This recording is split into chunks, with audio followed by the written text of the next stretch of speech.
The great house has seen many hopes, many dreams shattered, some by fate, some by hands more than human. But no man has suffered more than one who had a chance to escape from an ancient curse, and who found the powers of evil still working against him, for the experiment, which was to put his soul into another body, has failed, and left him responsible for a monstrous childlike creature. In the beginning, as in the end, there will only be terror at Collinwood.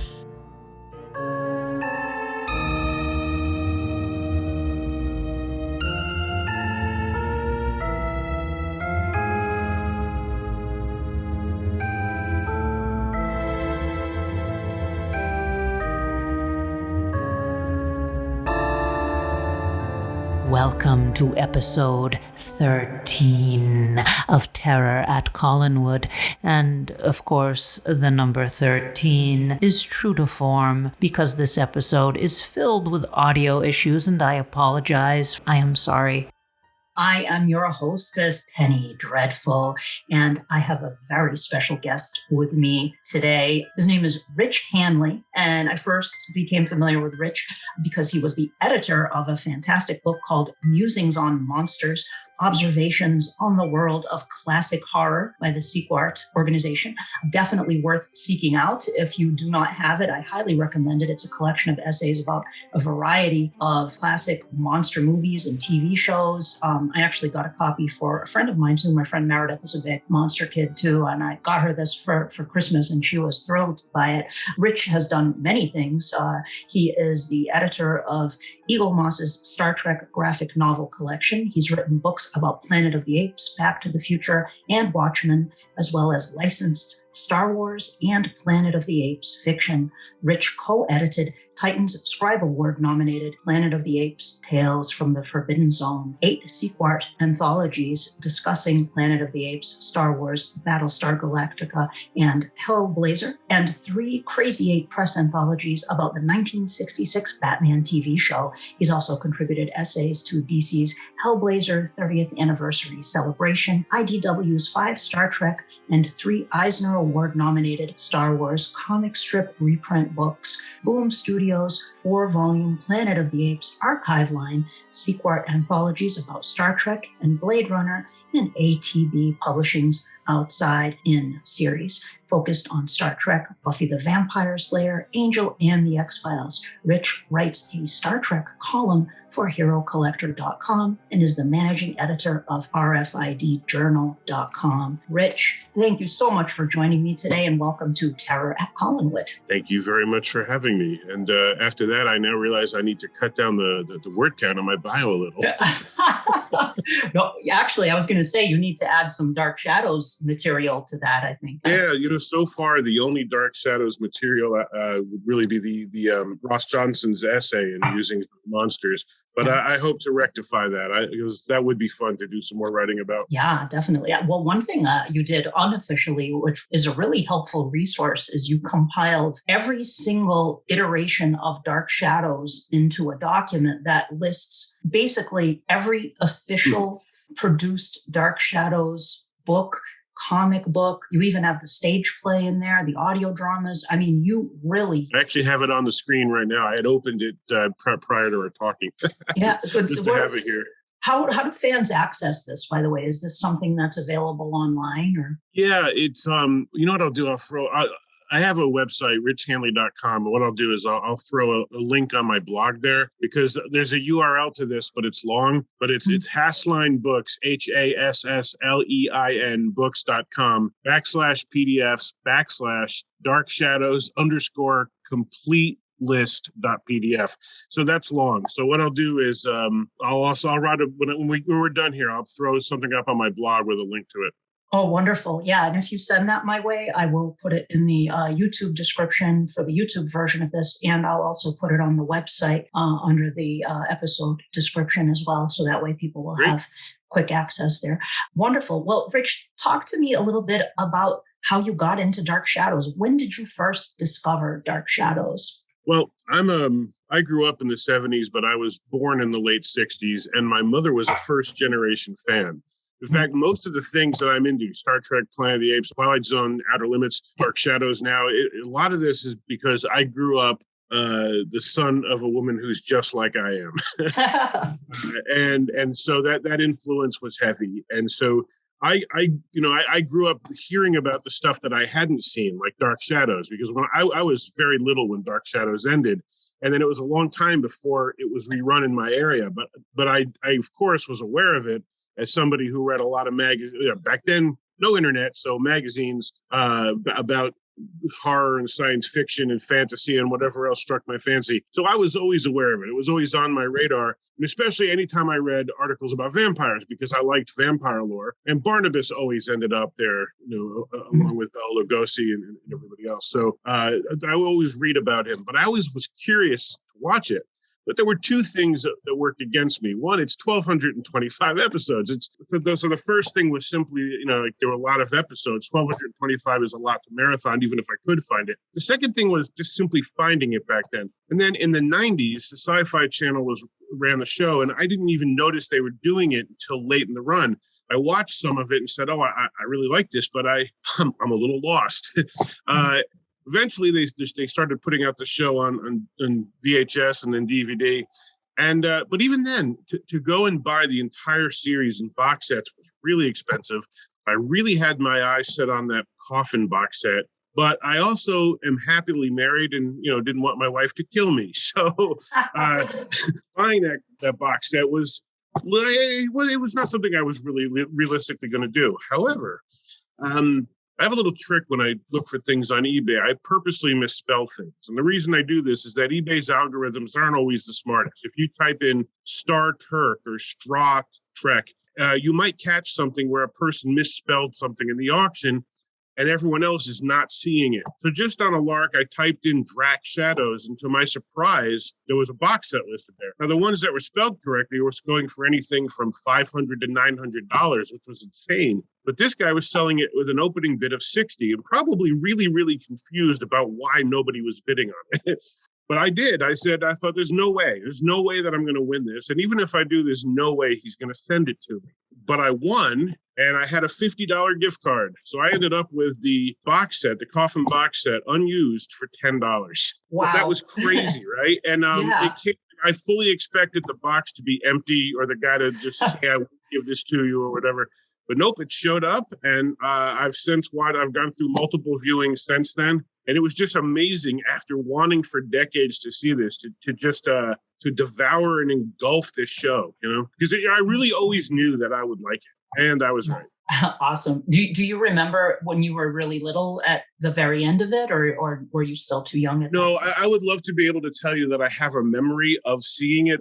The only thing I do remember, and I realized this, I didn't even know that I remembered it until I finally started watching it, is I remembered the opening credits. Okay. Yeah, so when I started watching it, my name is Victoria Winters, and I said, hey, wait a minute, I know that water hitting the rocks. That's so wild. And that's when I realized the show didn't stay with me. I was little, but it must have, because my mother watched it daily, that must have imprinted in it on my mind. Sure. And as soon as I saw it, I said, wow, I actually do remember this. But that really was the only thing I remembered. Now, you started out just chatting over video, and Rich has an extensive collection of comic books from Star Trek to Planet of the Apes, things that he worked on, and also just in general, like a complete collection of several of these things. Do you collect Dark Shadows memorabilia as well? Well, memorabilia, no, in terms of things like models, but I do have all of the comics and all of the novels. Wonderful. And I spent I spent the pandemic reading them all. So because it was like a lot of people, I ended up feeling the emotional effect of being isolated. And I thought this would be a good time to keep my sanity by reading insane things. Yeah. So I watched, The Web, the episode of The House that inspired Dark Shadows. I read all of the comics from Gold Key and from the newspaper strips and from Dynamite and what else? From Moonstone, the Kolchak crossover. I read all of the Dan Ross books, and amazingly was was still able to put words together when I finished. I was going to say that's quite an accomplishment. Like, not only you not only did you watch all the show itself, but you read all of the spin-off media, including those Ross novels. Which that's a challenge. I mean, there are some that I really like. I haven't read them all. Well, if you've read 5, you've read them all. That was the sense. That's what it was. I noticed, like every single book, once it goes on it gets past the first, several, and Barnabas becomes a main character. Once that happens, every book has almost the same plot, but you can swap out what the type of monster is. But here's the thing: I didn't hate them. I certainly didn't love them, and they're really not very Dark Shadows-like, but I got a kick out of it. My wife thought I was crazy because every time I turned around, I had another one, and she's like, "You keep telling me this is the same as the first 18. Why are you reading?" They have their own flavor, definitely. And they do. It's definitely a goal I have to read them all. There are some that I like the Barnabas Quentin and the Mummy's Curse. Mummy's Curse is really surprisingly good. And it's almost as if Dan Ross said, I'm going to try this time. Yeah. Because here's the thing. I don't mean anything that sounds snarky, but it's just well known. This was an incredibly prolific guy because these were just a drop in the bucket of his total output under multiple names. So given the number of books this man wrote in a relatively short period of time, he must have been pushing out one a week. In which case, it's understandable why they are the way they are. Yeah, had to have a formula because it was the only way it would work. It's really remarkable that he was able to do what he did. And there's also, you're working now on the Big Finish audios, right? That's your next. Yeah, because the most recent thing that I did was to read the Laura Parker novels. Okay. Harper Collins and Tor, Laura Parker, and who was the other? Stephen Mark Rainey and Elizabeth Matthew. I read all 5 of those, and there's some continuity problems with the show, but I liked them.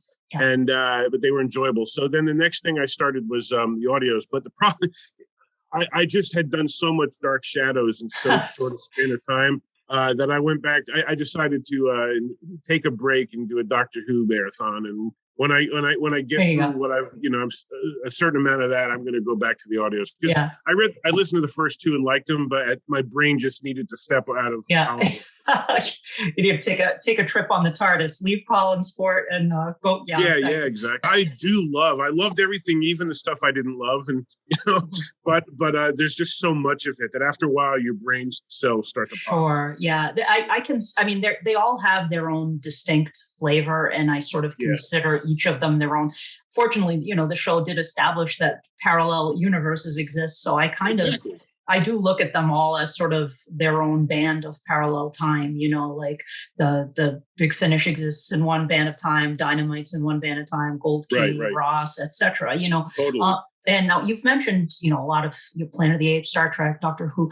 Do you feel that Dark Shadows kind of fits into that pantheon of speculative fiction, pop culture in the same way? Well, it's an interesting question. I mean, I think that Dark Shadows is not as much in the public consciousness as some of these others, but I think it deserves to be. Like, I think the average person, when I mention what I'm watching, or people will say to me, because they, people who know me, I'm usually marathoning something, and they'll say, "What are you watching now?" And if I say Star Trek, everyone's heard of that. I say Planet of the Apes, everyone's heard of that. Doctor Who, most people have heard of that. I have some friends, family members rather, who weren't familiar with it. But when I said Dark Shadows, and this kind of makes me sad, so many people said, "What's that?"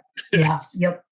So it's not as much in the public consciousness, which is strange given that it was revived in the 90s and there's a Tim Burton film. So you would think more people would know it existed. But for whatever reason, the people who are genre fans, of course, you can't be a horror fan and not know this exists. But I would say that the masses, not so much. But I think it does deserve to be because it is a unique thing. The idea of other shows have things like Passions have done supernatural, and more mainstream soaps have done things like Atlantis and so forth since then. But Dark Shadows was just a unique concept. Even before Barnabas came in, the idea of a soap opera with a haunted house in it was pretty unusual. Right. People coming back from the dead. Who did that? A phoenix. To this day, who else has ever done a Phoenix, right? So, So I think it definitely deserves its place with them. Will it ever attain that? I don't know. I think had the revival that didn't happen, maybe it might have. Because we live in a culture right now where things come back and stay. Mm-hmm. So if it came back now, it just might. Well, this reincarnation sequel that Mark B. Perry is shopping around, if that happens, I think that will certainly put Dark Shadows back on the map in a big way. But exactly. It's really interesting because Dark Shadows was such a phenomenon in the 60s, especially, as after Barnabas came on and then going into the late 60s with Quentin, it became this huge pop culture phenomenon with board games and Viewmasters and all kinds of stuff. It's interesting what you say because I had a similar experience growing up in the 70s and in the 80s. None of my friends knew what it was. I mean, they do now because I introduced them to it and several of them are watching it and stuff, but some connected with it and some didn't. But it's almost like this secret thing that we all kind of share, like this Dark Shadows fans, like you pull the ring on the lion's mouth and go into the secret room and there it is, exactly. But the general sort of pop culture zeitgeist, I think there's more awareness of it now than there was like in the 80s or 90s even. But that's because it's available for streaming now. People are catching up with it because of streaming. Yes, I'm glad you brought that up because everybody keeps asking me to mention this and I keep forgetting. All of Dark Shadows is available for free on Tubi. It is, you can get Tubi. It's a streaming service. You can get it on your Roku device or on your smart TV, on your phone even. Tons of classic TV shows on Tubi, including Dark Shadows from start to finish. If you just look up Dark Shadows, it's going to start with Barnabas.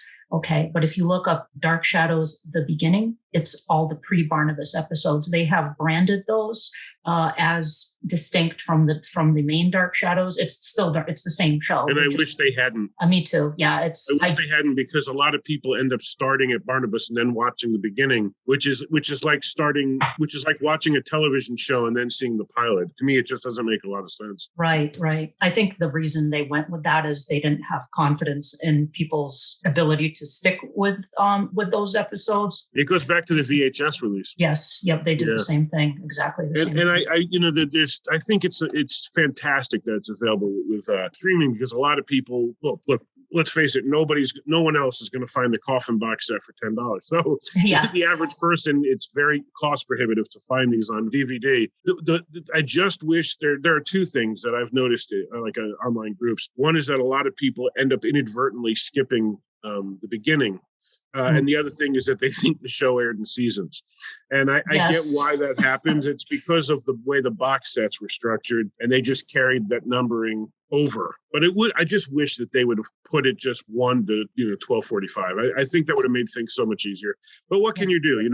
Sure. I'm still just very happy it's up there because it deserves to be seen. Oh, definitely. And I did take a break from talking about the storylines specifically of the show, but we're coming back to that today with Rich because Rich is a big fan of the Adam storyline. And I remember it jumped out at me because he posted in one group, people were kind of griping about the Adam storyline and you posted, I am an unrepentant Adam fan. And I loved that. And I said, I have no regrets, no remorse. Awesome. I love this storyline too. I think it's a fantastic storyline. You can tell, I mentioned before we talked a little bit before we started recording, but I mentioned this in the email episode too. There was a monster craze going on where kids were going berserk for bananas for monsters. And this is where Dark Shadows, I think, took notice of the fact that a lot of kids were watching the show. Like this is very unusual for a daytime show, a daytime soap opera. Soap operas were, not little kids were not watching soap operas. Dark Shadows, kids who bought Famous Monsters of Filmland and made the Aurora model kits, the monster kits, those kids were all watching Dark Shadows because there were monsters on TV. You come home from school and you can watch monsters, or run home from school, I should say. And this storyline, of course, we have Victoria returns to the present. Barnabas is still a vampire. He bites Vicki. He had been avoiding that. He was fighting his urge to bite Vicki. He does bring her under his power as a vampire, and he's going to run off with her. And then they have this, she sees, Jeff Clark, who looks just like Peter Bradford standing there. They have this car accident. And then Barnabas ends up in the hospital. I have an explanation for this, but I want to get to this when we get to, because that's a big thing that's always come up in fandom. Like, how did Barnabas get knocked unconscious if he's a vampire? And it is a strange thing. They needed to get him to the hospital so Dr. Lang could treat him, but I'm just going to throw it out there. I think it's because he had received those injections from Julia. And even though I agree. Yeah. It made him more human. It made him more susceptible. Yes, exactly. And in fact, he even at one point notices that he's becoming less powerful. So I think that, definitely. So he ends up in the hospital and we meet the very, how should I say, effusive Dr. Lang, Addison Powell. If both live. Yes. And he was something else. Addison Powell was just really... people make fun of that acting, and I totally get why, but I enjoy it. I think it's hilarious. Great. He's so much fun to watch. Oh my God, it's hilarious. He's not even just over the top, because if you go over the top, you haven't reached him yet. Yeah, true. Yes. It's hilarious. Tom Diamond from the Literary License podcast pointed out, he believes that he was directed to try to channel Colin Clive in his sort of, because Colin Clive was pretty big, but in terms of his portrayal, Addison, it was way past peaking there, but he was really fun to watch. Instead of living in a castle, he thought he was in a skyscraper. Like when he was aiming for the top, it was really high up. It was high up. He was a mad scientist. Of course he's going to be big. But it was really fun and it's hilarious. And I think that this storyline doesn't get the respect it deserves. And I understand why. I mean, there are times when it drags, sure. But then again, I would argue that the one that drags the most is the Dream Curse. It's not Adam's involvement. I would say the Dream Curse drags. But I love the concept of Adam. And you were talking about the monster craze. Before this, we had ghosts, we had a phoenix, we had a vampire, and a few, a witch. Things. Yeah, a witch, exactly. Yeah. I would argue that Adam and Eve is the point at which the monster craze really begins on the show, because we no longer just had Bela Lugosi, now we had Boris Karloff. And so from that point on, it's, well, what can we do next? I don't know, throw a Wolfman in. How about, what else? Like it became, one, and warlocks galore and Jekyll and Hyde. Jekyll and Hyde and zombies.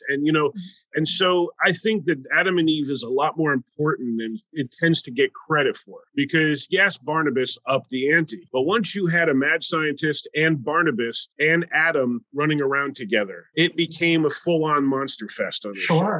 Yeah, the whole exactly. tone of the show changed. Yeah, definitely. And you had Cassandra, aka Angelique, and Nicholas Blair. Oh yeah, you're right. Exactly. That era is so supernatural. It's insane. There's a great pic. I love this picture. It's a picture of Victoria Winters of Alexander Mulcahy looking, like the intrepid governess with a fearful look on her face. And she's surrounded by these threatening characters. You have Barnabas with the fangs reaching out. You have Cassandra has an evil look on her face. You have Nicholas casting a spell, and you have Adam kind of looming above them with his arms stretched out, sort of surrounding Vicki. And it gives you this great sense of like, here's this governess who's surrounded by the supernatural. It's such a great photo. So yeah, we have Dr. Lang. He says he can cure Barnabas, and I'm going to put this out there. This is a very long storyline. It lasts for 9 months. So we're gonna just kind of freeform on this one, and we're gonna hit the big stuff, because in an hour and a half, it would be impossible to cover the entire thing. Yeah, this is a long one. We would need 4 hours. Oh yeah, and I will circle back around. I know some people have expressed disappointment that I don't drill in for like hours and hours at a time on a storyline. And it's actually because Squarespace actually limits me to the 160 megabyte files. So I have to be under 2 hours, or actually about an hour and 50 minutes is the max I can push it to. So Dr. Lang offers to cure Barnabas, and we find out over time he is the Dr. Frankenstein of the show. And of course, he is creating a monster, Adam. And Dark Shadows, as we know, is very well known for taking classic horror stories and incorporating them into the fabric of the show.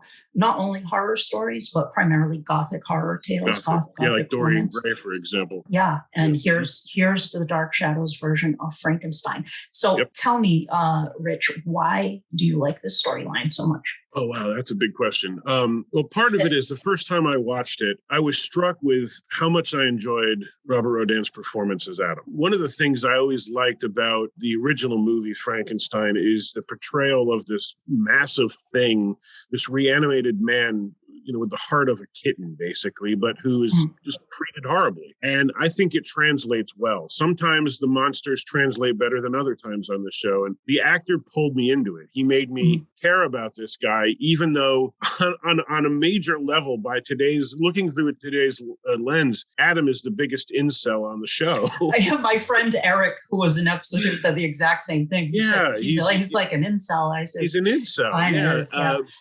But if you look at it through the lens of the 60s and through the lens of Gothic literature, which is, I think, how you have to. I mean, anytime you watch something that's decades old, historical context needs to be taken into account. In this case, it's a soap opera and it's Gothic literature. So there's going to be unrequited lust in a monster. It's just like they all have it. So, his performance pulls me in a lot. As we mentioned, I think, Lang, it's hilarious. I really enjoyed the relationship between Adam and Stokes. There was a gentleness that was there. He was one of the only people to treat him well from start to finish. And so I wish we had seen more of that. And I always found it really funny that the last time we see Adam, he goes off to hide in Stokes' room and never comes out again, which is kind of funny. But it was not a great send-off for a character was such a prominent character. I think there's a certain danger inherent in doing this kind of storytelling that's going to happen. Is it's not the only character who just sort of vanished, because Chris Jennings comes to mind. We have characters who just sort of go away, and you wonder, well, what happened to them? Why aren't they here? But this is what happens when you have a show running for 9 months. There's no guarantee. 9 months of a storyline. I mean, there's no guarantee that either A, the audience is going to stick around, or B, that the actor is going to stick around. And so you have to expect these things could happen. And in this case, it did. But I think even though the story doesn't have a proper send-off, in a way it does. In the same way that when you watch a show like Lost and they don't answer the mysteries and you go, there's enough for me to read between the lines. I know what this was based on the rest of the show Lost. So I think we can assume that he did not just leave him in the room. He got him the help he needed. So there is a send-off, but it requires you to fill in the blanks. Yeah. I also really enjoy Adam's relationship with, weirdly enough, with Barnabas. Yes. Which is weird because it's such an needlessly antagonistic relationship. Oh yeah, but they're kind of mirror images of each other in a lot of ways. Yeah.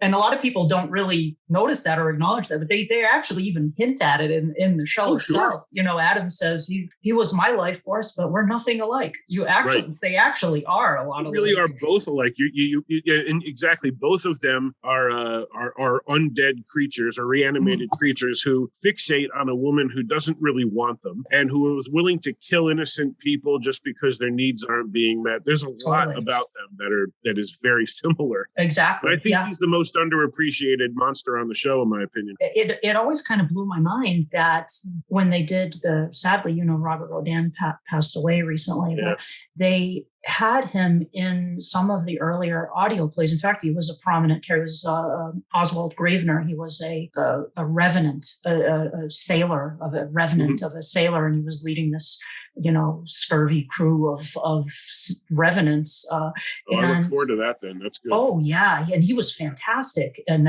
terrifying with that deep voice of his.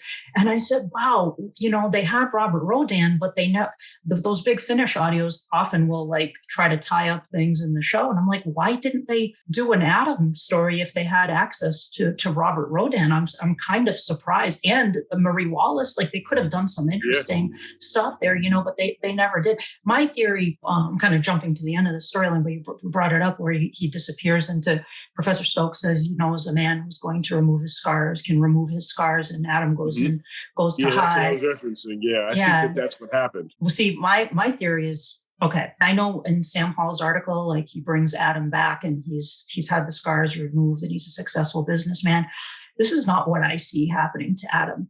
Dark Shadows very rarely had happy endings. Like, That's I mean, very true. even spoilers, even, Vicki and Peter, if you watch the Leviathan sequence, it's not going to be a happy ending. That's a pretty grim ending, that one. Yeah. A lot of fans were upset about that. There are some, Desmond and Letitia, and then, the 1841 parallel time that ends with a nice bow on it.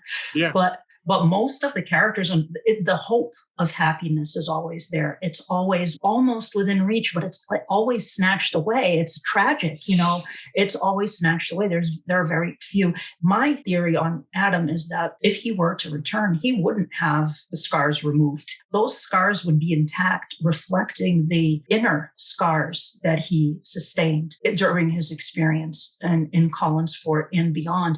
I see it more like, I don't know if you've watched the Penny Dreadful series, the Showtime series. Yeah. Mm-hmm. That version of the Frankenstein monster, which is very close to. I like that. I like what you're saying. Yes. Yeah, where he comes back and he is wounded and bitter and he's venomous, angry, venomous. And I see Adam getting worse, as he goes on, or I like that. Or more highly intelligent. His intelligence will evolve because they mention in the show that he will develop a genius level intellect. He is a fast learner. I think he's going to become much more like what we see later in Mary Shelley's book with the Frankenstein monster, who does horrible things. Like he kills Victor's young brother, William, the child. He tells Victor, I will be with you on your wedding night.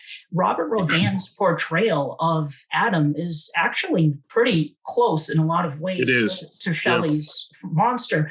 I think why a lot of people get turned off by, and you brought it up, I think when he's pawing at Carolyn and there's this sort of unrequited, teenage obsession with Carolyn, but it's uncomfortable. It gets very uncomfortable with the Adam and Carolyn thing.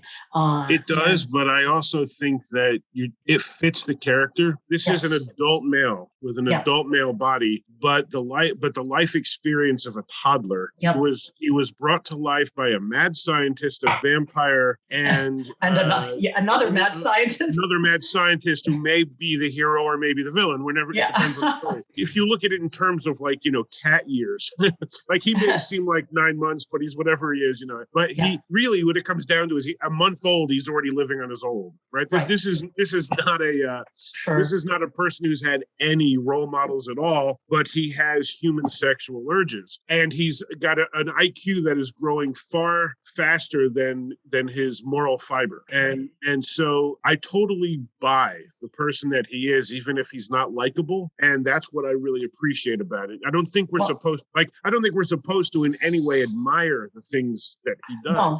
Especially when Nicholas starts to have an influence on him. Exactly. Nicholas is really bad influence.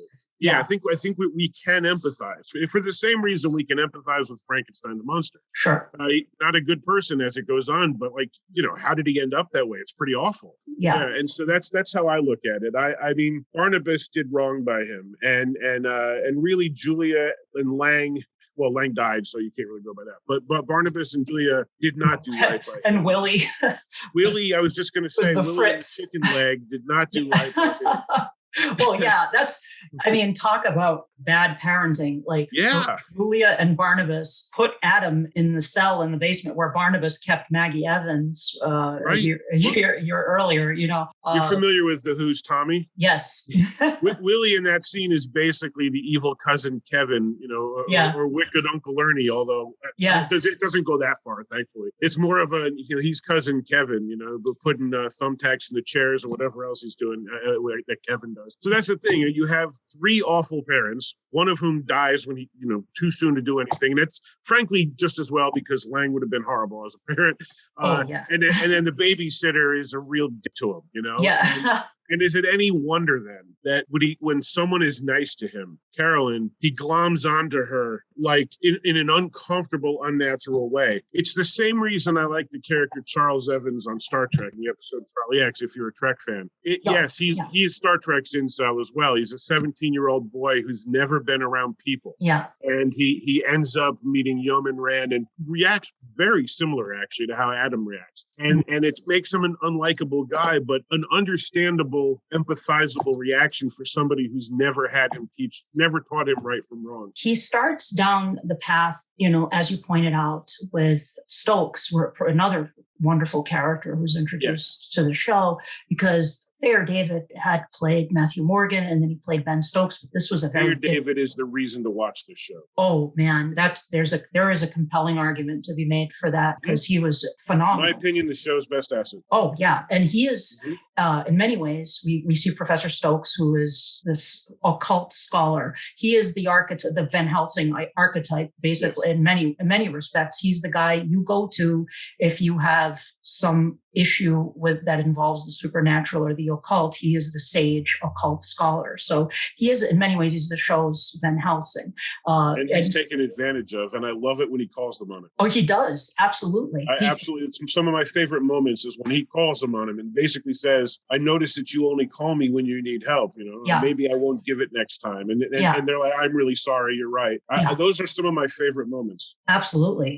It's great. And it shows, it kind of also creates a divide there, because I've talked about this with people before on this podcast. Like, they can never really bring Professor Stokes into the fold. Like, he helps them, but Barnabas and Julia, and later Quentin, and they've done horrible things. Yeah. Like, they've murdered people. And there's no way Stokes would be behind it. No. In fact, he might try to vanquish all of them. Yeah, exactly. He wouldn't be cool with that. Including Julia. He would probably take her out too. The whole, like, these are heroes who do arguably worse things than the villains. So Right. I just don't.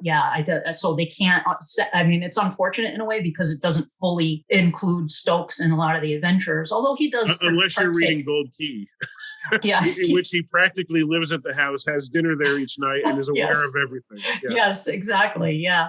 But there is a great scene where the other aspect of this storyline, there are two sort of arcs within this overall storyline. You have the creation of Adam and the dream curse, which we're going to talk about too. And then we have the creation of Eve and the introduction of Nicholas Blair.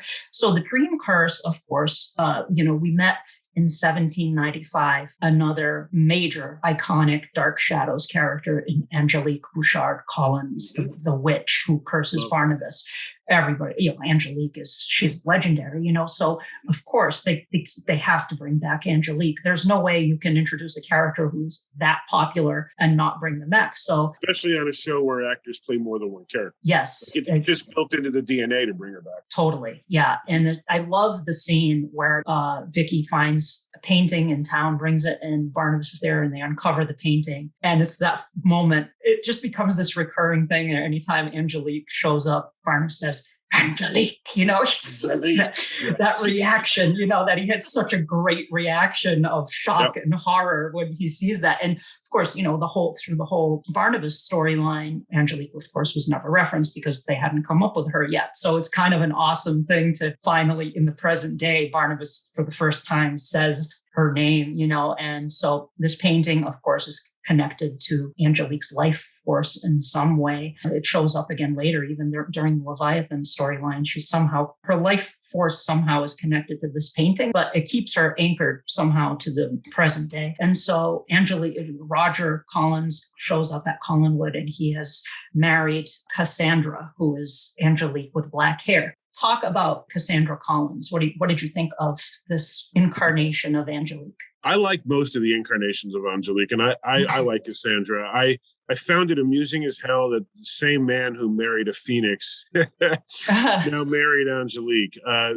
This guy's so unlucky in love. Like he goes for breathtaking blonde women who are just plain evil. Like, he's got a type. I mean, it's like the guy cannot catch a break. Like, what was going to be next? I guess next he would have married Succubus. Yeah, there you go. Exactly. Like, what was like? He would have married a Leviathan. Yeah, so it was just getting absurd. But I enjoy her a lot. I really like her interactions with Nicholas. Nicholas is one of those characters where you almost it's stressing, can never go wrong with. Almost never go wrong with Nicholas. There are, he's one of those characters that can be a little overused because he shows up a lot. But I enjoy the hell out of Nicholas, and pun intended on enjoy the hell out of it. But I just, there's something about Cassandra that works, even though it is a very fake looking wig. But it injected something into that house that Laura didn't quite inject, because Laura spent most of her time sitting in another house ignoring them. Right. And that Barnabas didn't inject because Barnabas is on their side. But they basically brought evil to come live in the house with them. In my opinion, it works on a level that, I mean, it's not like the show hadn't had evil before, but it works on a level that the show hadn't had before. It's invasive. It's an invasive, invasive diabolic force that is now entrenched itself from the past. You just said a better wording than what I came up with. Yeah, that's it exactly. Well, and this is also, it's a Gothic trope, that some ancient evil from the past returning to haunt the present, to cause problems in the present. She's here because Barnabas is existing in the present. He is cured ostensibly of vampirism, although George DiCenzo, associate producer, once, he would also serve as an assistant to Dan Curtis, and he wrote a letter to a fan once explaining that because Barnabas's affliction is supernatural, that no medical cure would ever actually be permanent. Although with the Adam situation, there's definitely a balance of life and death happening, because, as you pointed out, Adam also straddles the line between life and death. So there's a balance and a connection between the two of them, where one can feel what happens to the other. There's some weird alchemy happening here. But Angelique is not pleased that Barnabas has managed to escape her curse. So she casts the dream curse, a new curse that she casts, and people will become very familiar with the dream curse as it goes, because it was a way of including all of the cast members in the storyline, because there were a lot of characters, there were a lot of plates spinning here, and they wanted to keep everybody sort of involved. So through sight and sound and faceless terror, through endless corridors, by trial and error ahead, a blazing light does burn, and one door leads to the point of return. That was just burned into my synapses when I first watched it. We heard it about 106 times. It was almost impossible. Exactly. Between that and Dr. Lang's recording, there were it was almost impossible not to memorize those. Definitely, yeah. And so the dream curse, it's one person has the dream and they have to describe every step of the dream to the next person, and they will be driven mad if they don't. The person has to tell this dream. The person who had the dream has to tell the next person, or they will be driven mad. They cannot rest and it just becomes progressively worse. And the next person has the dream, which of course features this beckoner who leads them into a strange room. Looks like something out of a David Lynch movie or something, That's a good analogy, yeah. Yeah, it's strange, and then there are all these doors. The character of the fireman would fit well in Dark Shadow. But it's weird. I mean, I get what they were going for. It would be interesting to see the dream curse done on a big budget level. I mean, as it was, it came across looking like something you'd see at like a sideshow carnival, where you open the door and there's the guillotine that falls down and there's the skeleton bride. And it's something you'd see in a haunted house at a carnival. That's a good way to put it. That's kind of what it feels like. But it didn't matter. Whoever saw those things was absolutely beside themselves with fear, and they were really playing up how scary it was, especially John Carlin. My favorite moment in the whole Dream Curse storyline is John Carlin going into his dream. I laughed because John Carlin was just super terrified of what he was looking at these, these things. And ultimately the goal of the Dream Curse is to return the vampire curse to Barnabas Collins and return him to the world of the undead. So thoughts on the Dream Curse? The best way for me to answer that is just step out of Dark Shadows for 1 second, and it'll be brief. When I went to see The Phantom Menace in theaters, I went with a friend of mine, and when we were all done, I said, "What'd you think of it?" And he thought about it for a second, and he said, "I give the concept 4 stars, and I give the execution only half that amount." Yeah. And I said, "That's an interesting statement." He said, "I get what they were doing, and I actually really like what they were going for, but there were problems getting there." That's how I view the Dream Curse. Yep. There's not a single storyline on Dark Shadows I can't sit through. There are some where I go, "Oh, if this were only 4 months shorter, I'd be happier." But there's none that I can't sit through. But the Dream Curse sometimes comes close, only not that it's bad, not that I don't enjoy it, but it's for the very things that you described. We see the same imagery over and over again, and it's really not scary. But here's the thing I could say. I have had nightmares at points in my life where I wake up and go, why was I scared of that? Yeah. It could be, and this is not an actual dream I had, but everybody has had a dream where they just go, what was that, right? Mm-hmm. You wake up and go, why was I scared of asparagus? I have no idea, right? Yeah. And so if you have a dream in which you're scared of asparagus, it's not the asparagus that is scaring you. There's something symbolic about it your brain is perceiving that is causing you to be terrified. And for whatever reason, your brain has come up with this utterly ridiculous metaphor that whatever it was you were upset about is an asparagus. But your brain perceived it, so you wake up in a cold sweat. Sure. I can enjoy the dream curse with that in mind. That part of the dream curse isn't just that Angelique said, here's a $2 skull head, scream, right? Yeah. It was that Angelique injected into them terror, that these things were going to inspire some primitive fear in them that is going to resonate. And they may not even know why. For all we know, that really was the scariest thing John Carlin ever saw, because at some point in Willie's life, there was something too horrible for him to see, and these images are bringing it out. Right? Who knows? Sure. They're symbolic. Yes, exactly. And that is the reason I can get through the dream curse despite its redundancy and the fact that the images aren't that great, because it's meant to be psychological. Like, she's not showing them a Saw movie. She's not showing them something that's truly horrific to watch. She's showing them an archetypal image, and it's going to evoke an emotional reaction from them. And some of them meant to inflict terror. Yes, exactly. Excellent. It's an excellent way to describe it. And a lot of the things that seem tailored to the specific characters look like, for example, Lang. When Lang has the dream curse, he sees a headless body.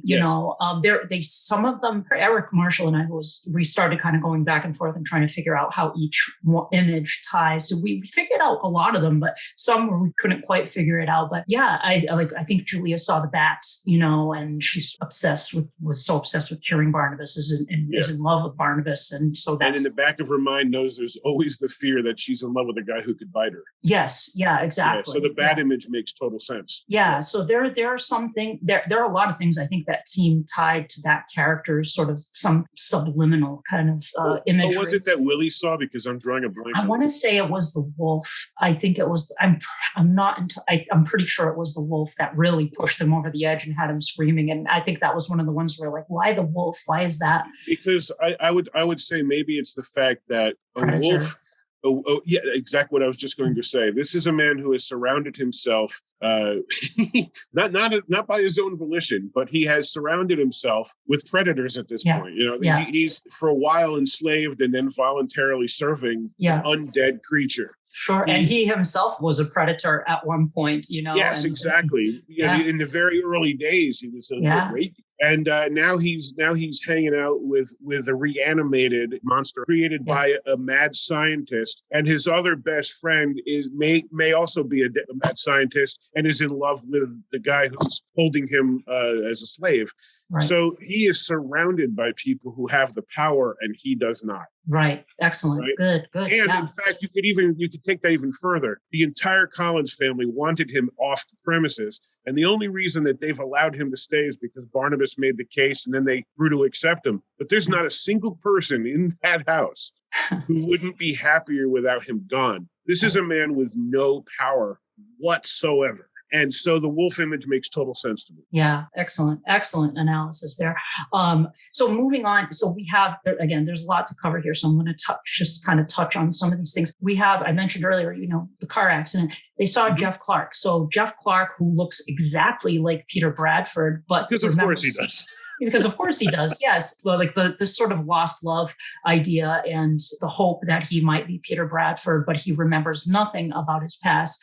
Although it's pretty obvious that he's Peter Bradford because, every so often he'll remember something or act in a certain way that wakes up from a dream and tries to strangle Joe Haskell because he looks like Nathan Forbes. And clearly he's Peter Bradford. And there's this whole love story with Vicki and Peter and Jeff, and which doesn't get resolved until way later on. Like the end of that storyline basically is where he finally remembers that he is Peter Bradford. And then he disappears into the past. There are certain few aspects of the character that I think worked and others that don't. And of the actor's performances, like Dirk the Vampire is one of my very favorite things about the show. Yeah. Dirk the Vampire is awesome. So could he have been great as Jeff and Peter? Yeah, maybe if the character were, a little better written. But it's hard to say. I think part of the problem I have is I don't think that there's a lot of great chemistry between Roger Davis and Alexandra Moltke. And I that may be what part of the problem is. When I watch the show, that there are certain couples I feel for. Joe and Maggie come to mind. Yes. I get pulled into them because I genuinely like both. So the actors. Sad how that ends in the show. Yeah. So it's just like really. And they just, there's such a great chemistry. Barnabas and Julia is another example. Where I'm pulling for both of them because I'm very caught up in the performance and more importantly, how the actors connect with each other. And I never really fully understood what it was that she sees in Clark, who's kind of a dick to her, let alone to everybody else. He's just angry and yells a lot, and then she acts like he's the greatest thing. He hurts her several times, and I think what I'm probably overlooking here is that none of this is accidental. It's by design. This is a damaged man who doesn't know who he is. He had a hard life a couple centuries ago, and he's a fish out of water who doesn't even know he's a fish out of water. So how could and digging up graves for Dr. Lang to get blood carts. He's been treated terribly, and if you're not happy, it's very hard to be happy with someone else. And so I should probably cut him some slack there. But honestly, there are very few characters on the show where I can't find something to enjoy about. It's not that I hate him and I don't put him in that category. But Jeff Clark's a character, it's a hard sell for me. Hard sell, yeah. I liked him as Peter because he seemed kind when he was Peter. Yes, I like him a lot more as Peter. There's a fan theory that, they mention, I think it's Stokes later on mentions that he believes that Peter Bradford's spirit took possession of a man who looked exactly like Peter Bradford, like physically looked like Peter Bradford. And there's a theory that it's Ned Stewart who shows up later because he's even angrier. Oh my God, I love that. He's even angrier than Jeff Clark. So maybe there was some some aspect. That just entered my head canon. That is totally how I now will see that. There's some aspect of Ned that maybe makes me finally like Ned. Yeah. Well, he's and when he shows up, they like Jeff Clark, that's the first thing they say. So maybe. Oh, I kind of love that. Yeah, that's definitely something that's a possibility there. So, okay, so we have this going on throughout this storyline. Then we have Reverend Trask's ghost returns, another great character. It's so awesome. Like they ended 1795, but 1795 provided so much fuel for subsequent storylines. It reverberated throughout the rest of the show. It really did. It sure did. I mean, I consider that and 1897 the best things the show did. And they both reverberate. But 1795 is an extraordinary moment for the show. Yeah. It changes everything that comes afterwards. And you're absolutely right. I mean, it's the first time where you saw a full origin story for a vampire. Varney the Vampire made some reference, talked about how Varney became, but this sort of you got a full backstory for how Barnabas. You read the intro to my book. At least one person read my intro. But Varney is I'm glad you brought him into this because he tends to get overlooked a lot. Vampire lore. Yeah, people will talk about Lestat and they'll talk about. I've been aware of Varney for a number of years. Yeah. Good. Yeah. Characters like them, or come to think of it, if you call yourself Penny Dreadful, of course, that obviously, but because I know what I know what that term means, and there's no way you would be a fan of Penny Dreadfuls without knowing Varney. Sure. Yeah. String of pearls and sure. Absolutely. So he tends to be overlooked, unfortunately, but maybe because it's not the best written story in the world, but it is the granddaddy of reluctant vampires. And I do see a lot of people say Barnabas was the first one, and I hate to say anything that'll take away from the show because Barnabas is certainly an extraordinary character, but Barnabas has his roots in Varney, and anyone who's a Dark Shadows fan I'm not going to tell you that Varney the Vampire is a work of masterpiece, because it's not. It's kind of hard to read it without thinking of Barney the dinosaur, first of all. But, this is a terrible name for a vampire. Retroactively, that name ended up hurting it. Yeah. It isn't. And Varney isn't the only sympathetic vampire. Then we have, of course, Gloria Holden, Countess Zaleska, and Dracula's daughter, I would say, has sympathetic. Absolutely. Dracula's daughter is another great example. Sure, yeah. So I see Barnabas not as the beginning, as some people refer to him, but as the first truly significant one since the early days. Agreed. Would you agree with that one? I agree. Yeah, it's the first, and I would say first also fully realized and explored. Yes. And it's because of 1795. Yeah, definitely. Absolutely. And without 1795, we might not have appreciated him as much post 1795, because we wouldn't have cared as much if we hadn't seen Barnabas as a person. Absolutely. But we have a character from 1795 who was very well remembered and iconic in his own right, Reverend Trask, the fanatical witch hunter, Reverend Trask. And when his ghost returns, he does all kinds of amazing things. Like he puts Barnabas on trial for his murders, which is awesome. I love that scene. Oh, it's so good. You cannot go wrong with Trask's. Almost 100% true. Agreed. Totally agreed. It's like almost 100%. Like it's not at 100% because there's one or two, but well, the butler was not, probably not up there. He was probably the parallel time Trask he was not up to snuff. But, he was okay. He was okay. Yeah. He just wasn't. Yeah. He just wasn't like as memorable, But you just don't care about him. That's the thing compared to the others. Yeah. Right. It's like having a wonderful steak feast for a month, then someone hands you a steak and you go, well, it was enjoyable, but it wasn't the T-bone. So Reverend Trask, puts Barnabas on trial, but and walls him up. He's found guilty, of course, because he actually is guilty. Because he is. Yeah. He actually is. Because he's arguably the worst villain on the show. Yes. But anyway, so we have Trask comes back, but then it's interesting because in death, as a ghost, he's pointed in the right direction. I mean, there was a witch at Collinwood, but it wasn't Victoria Winters. It was Angelique. And then he sets his sights on Cassandra, which is pretty cool. He does the whole exorcism, tying her to the tree, and vanquishes Angelique, which is pretty phenomenal. Pretty phenomenal, but he's right, because nobody can defeat Angelique, so that's pretty phenomenal that Trask did it. Yeah, right. Yeah. So Trask sends her back to hell, presumably, and shortly thereafter, her brother, quote unquote, Nicholas Blair, shows up at the house at Collinwood, the urbane Humperdale and Estredo as Nicholas Blair. I might as well get this out of the way. I've been asking this to several of my guests on the podcast. Nicholas Blair, warlock or demon, and why? Oh, I love that question, because depending on the storyline, your answer will change. Okay, he presents himself as a warlock, but there's this, I forget the line, but he kind of specifically implies he's a demon at one point. With the pact, right? When he talks about the pact. Yeah. Well, yeah, exactly. The pact is a good example. I'm going to skirt the question and say he's a combination of the two. Because I see him as what he was a man. Okay, he was human at one point. Okay. Yeah, I think he was human. I think he is an extraordinarily powerful occultist, and he was given demonhood. I think that would explain both.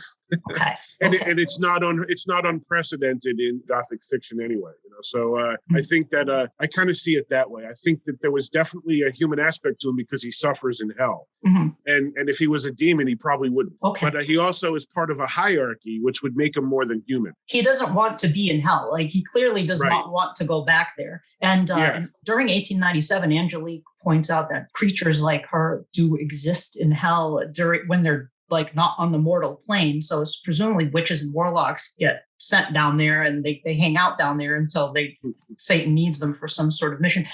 They're in hell's Vegas lounge. Right.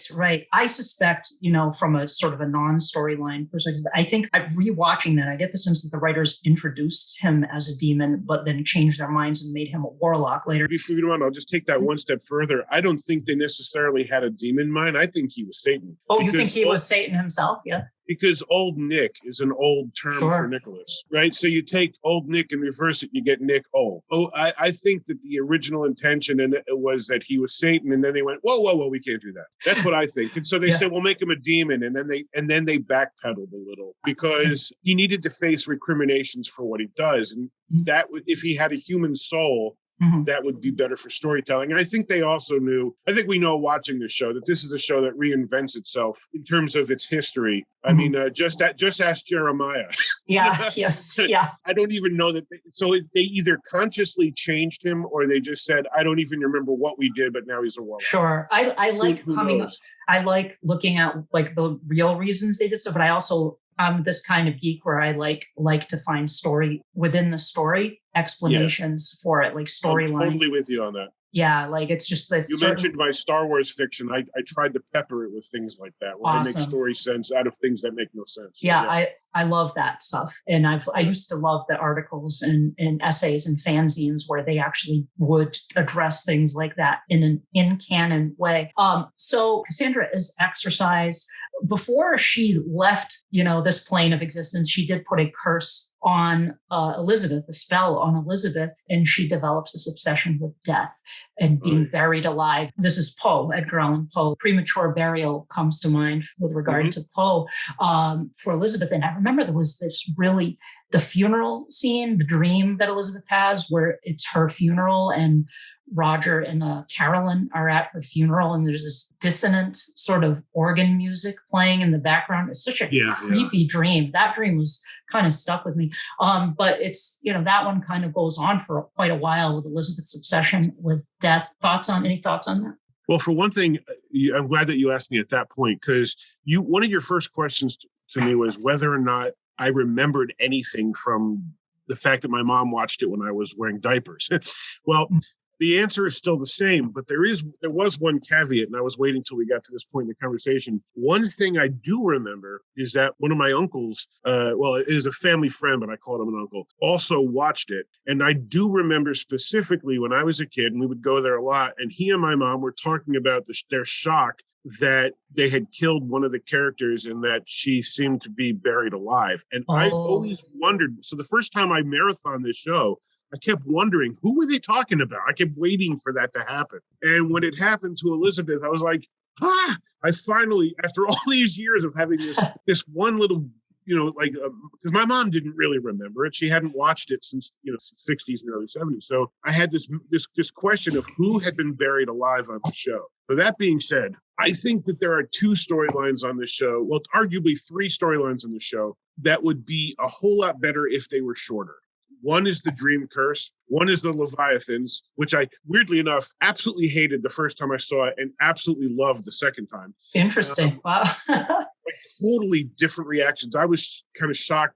I was confused. Like, why do I love this so much? But the third one, well, technically it's not the third one, but the Premature Burial. Yeah. I think that by its very nature, a person sitting in a box thinking can become dull. Yeah. And so, especially when it takes forever for a person to just, for months, to be just walking through a house with a woe is me attitude. I'm going to die. I'm going to die. So I think that actually would have been pretty dynamic if it had been shorter. I think there's a certain creep factor to it that works well, but it is undermined by how long it takes for Elizabeth's burial to, because according to my notes, it begins at 5:13 and ends at 6:72, which is a really long time. It really is, yeah. We're looking at 160 episodes of a woman saying, "I'm going to die.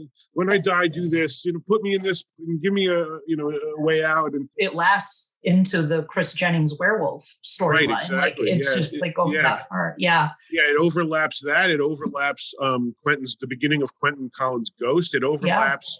It just keeps going. Here's the funny thing about it is, like, when we see things like this happen, we understand why the actors need vacations. And so there has to be an in-story reason why Roger or Elizabeth would suddenly vanish. Although I absolutely find it hilarious how often Roger just vanishes and misses important things on the show. Oh, sure. Like the whole summer 1970 haunting storyline, like Roger's in Europe. Like, it's like, what? Yeah. Wait a minute. What? It's hilarious. Like he just basically goes away for a month, gets drunk, and comes home, and then, hey, I'm back. What happened? Yeah. Yes. And but I think that the reason the Elizabeth burial storyline takes so long, I would say, probably is in that category. Yeah. Because they needed to find there's only so many times you can have Elizabeth, the matriarch of the house, who doesn't want to leave the house. There's only so many times you can find reasons for her not to be in the house, right? Sure. Yeah. So ending up in a hospital is one. Ending up in a box is another. Yeah. Yeah. But so it does drag. But I don't dislike it. I just think when you look at the stories that are going on at the same time, the Dream Curse, Chris Jennings, and Quentin Collins' Ghost,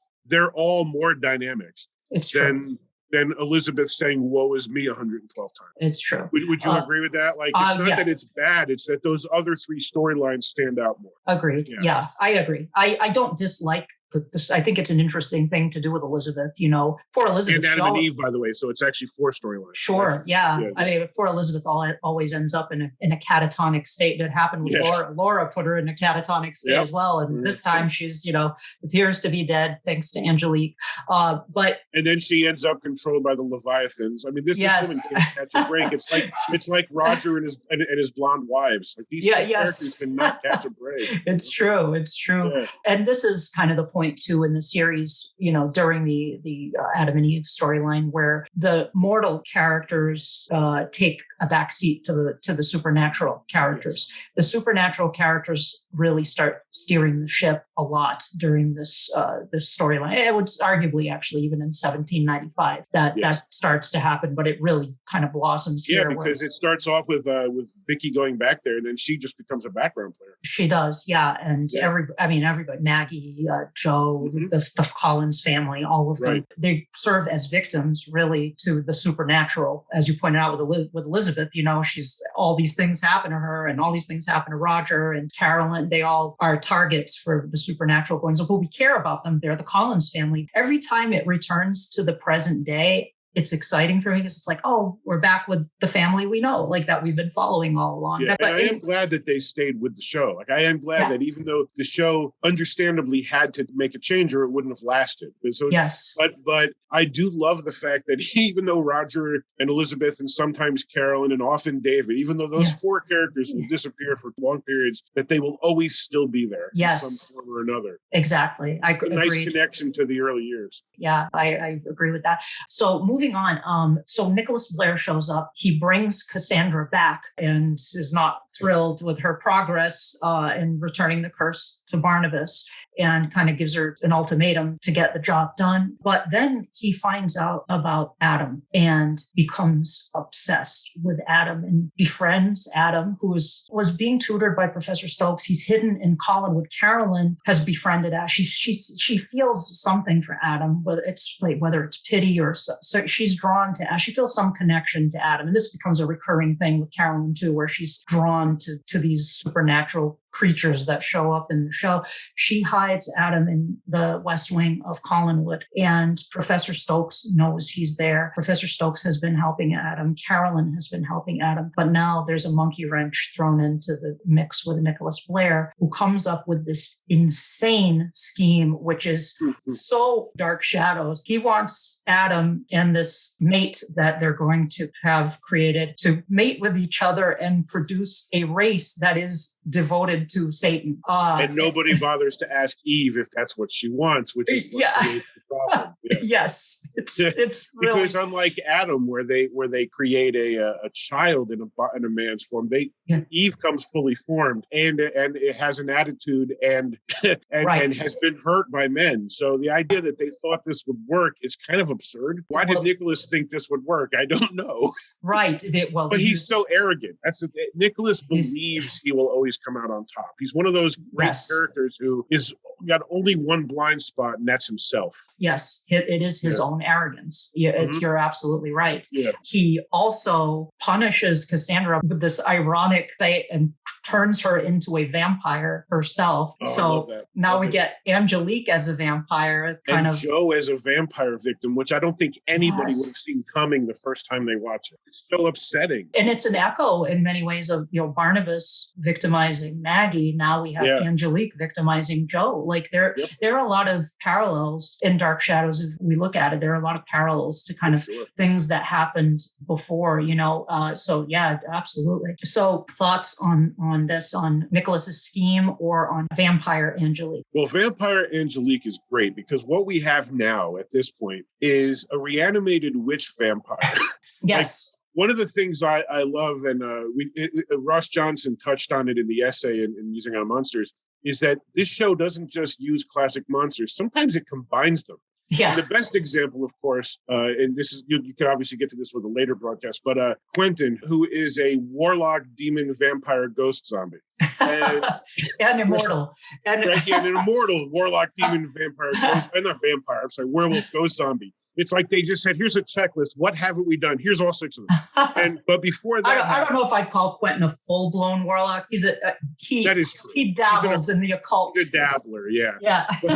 But like basically they take these different concepts of monsters and combine them. And so that's what they did with Angelique here, because we have she's not just a witch, she's also come back to life. So she's a reanimated person. She's gone to hell and come back. And she hangs out there. She might be partly demonic now, and now she's a vampire. So, and I think that just makes her fun. If you can combine monsters, they become more interesting. I think that's why she, just as just a nerdy theory I'm throwing out, I think this is why she is able to cast a reflection in the mirror, because she isn't pure vampire like Barnabas is a vampire. Right. She is a combination of a witch. She's a witch and possibly demonic. So at this point, she is so much more than Angelique. A different species of vampire, shall we say. Absolutely. And it makes for a fascinating twist. One of the things the show has almost always gotten right is vampires. Yeah. There are very few times where you go, that vampire is boring. That just doesn't. There are characters that are boring. And there are actors who played 5 or 6 different characters that don't work. And then they suddenly play a vampire and you go, my God, I love him. Keep him. So vampires work on the show. Why? I don't know. But Dirk is the perfect example. And so is Angelique Vampire. But it shouldn't work. And yet it really does. I love the idea because now this is a woman who caused all of Barnabas's problems. Although a good argument could be made, Barnabas caused his own problems. Oh, sure. In addition to being like the funny thing is they're both each other's victim and they're both each other's predator. It's like Magda says in 1897 to Rachel Drummond about Barnabas and Angelique. She goes, those two, they deserve each other. I said, oh yeah, yes, you got it. Yep. Other than Stokes, Magda is my favorite character on the show. She's wonderful. I would have loved to see them transplant her, not just keep Julia, just transplant Magda. Oh, Magda's great. More Magda. Grayson Hall's favorite character too. Yeah, understandably. I think I think I get the feeling from interviews that many of the actors who didn't even play her would put her at the top. Yeah, she's so much fun, as is Stokes. I love when he goes in. My favorite Dream Curse sequence is when he actually goes into the Dream Curse, breaks all the rules, and confronts Angelique, and they have that wonderful scene. And I'm like, oh my God, this is just amazing! Like firing on all cylinders. It's him at his most Van Helsingist. Oh, yeah, it really is. Yeah, it really is. But it works. Her as a vampire and her interactions with Stokes work in the ways that some Angelique scenes don't. Like Angelique is one of those characters where she's a fantastic character, and almost all of what they do is great. Some of it gets a little ridiculous, but she's super powerful sometimes. Where it's that's the problem. But it's same with Nicholas. It's the same thing with Nicholas. Like they're both like sometimes they're like too super powerful. But I love that Angelique actually finds the chink in Nicholas's armor. He is in love with Maggie. Maggie Evans. Yes. He develops these, because of course on Dark Shadows, all the monsters can fall in love. So Nicholas. See, that to me is one of the biggest pieces of evidence for those who would say he's not demonic. Mhm. He's capable of love. And so, but that's why my theory works. If he was a human being who was elevated, he has human foibles. He has demonic powers. He has human ambition, but he also has human traits. Right. You know? When Adam asks him, if you love her, don't you? He says, that's not a word I like to use. Right. Yeah, because that doesn't go over well with in the Demon Club. Right. So, and I mean, there's also an argument, maybe he's drawn to her because she's innocent and he wants to somehow corrupt that innocence. I don't know. But Angelique, she's all set with Nicholas. She has the scene in hell. Dark Shadows goes to hell, which is such a great sequence. I was just going to bring that in. The fact that they actually, even if they shied away, even if my theory is correct, that it was going to be Nicholas was old Nick. The point is they still brought the devil in. And they only did it for, I think it was 2 episodes, right? With Diabolos. I think it was 2, yeah. But it's a great scene. It's great. Really is. I mean, this is the devil is on Dark Shadows. Actually did it. I couldn't believe it. Yeah. Yeah. I remember the first time I watched that when I was a kid, I was really freaked out by that. Like just the weird sounds in the background. And it just was a really kind of disturbing because, But it is kind of funny that he has an office. Hell is apparently an office complex. Is there like a demonic secretary sitting in the next room taking his calls? Yeah. Bringing him his demon coffee. Right. The worst CEO you no can have. Sugar, of course, because that would make it taste too good. Anyway, so we're kind of jumping around here, but they created Eve, Marie Wallace, who was just fantastic as the bride of Frankenstein. So we had Frankenstein happening. Now they do the bride of Frankenstein naturally. We have to do the bride of Frankenstein. So absolutely. Adam, and she's great. Yeah, she's fantastic. Adam, who's under Nicholas's influence, has become a bully. Adam tells them, you're going to make a mate for me or I will kill everyone at Collinwood, starting with Victoria Winters. He threatens It almost seems like the writers wanted us to stop empathizing with him because once he said that, because there's a child living there. Yeah. So once he said that, he ends up as bad as Barnabas, who tried to kill David, right? Absolutely, sure. So at that point, it's almost like the writers were undermining themselves. And, there's a larger picture to fandom, which is that they don't seem to like Adam. And I wonder why. But could it be that the writers were it's because on some level, whether it's conscious or subconscious, they're picking up on the fact that the writing of Adam was not consistent. You're supposed to pity him, but he's saying, give me a woman that I will own or I will kill everyone, including a child. So it's hard to pity that guy at that point. Nobody ever thinks to say, but Adam, what if she doesn't like you? What if she's not drawn to you, attracted to you? Nobody ever really, maybe they're too afraid to say it because he's clearly... Well, he would have hurt them. Yeah. I don't know if he would have gone through with it. I mean, we find out later that David knew Adam was hiding in the West Wing the whole time and hangs out with him. I think he would have let David live. Yeah.